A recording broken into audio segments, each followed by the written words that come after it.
கலட்டி போட்ட கோவண துணி இது பாமக அண்ணாமலை கழுத்திலும் மோடி கழுத்திலும் பட்டு அங்கவஸ்திரமாக மின்னிக் கொண்டிருக்கிறோம். பட்டு அங்கவஸ்திரமாக அண்ணாமலை கழுத்தில் மின்னுகிறோம்.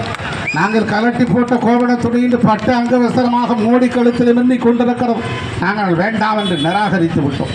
ஆக பாஜகவோடு யாரெல்லாம் இருக்கிறார்கள் எண்ணி பாருங்கள் தோழர்களே, நண்பர்களே, பெரியவர்களே. ஒரே ஆள்தான் கூட்டணி.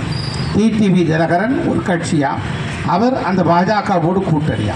அவர்களுக்கு 2 இடமா.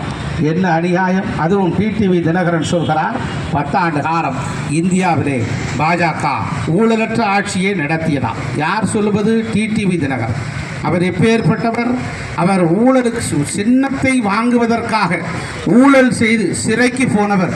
பாஜகவுக்கு சான்றிதழ் தருகிறார் என்று சொன்னால் எந்த நிலைக்கு வந்திருக்கிறது பாஜக என்பதை நீங்கள் புரிந்து கொள்ள வேண்டும். இன்னொருவர் சான்றிதழ் தருகிறார், பன்னீர்செல்வம்.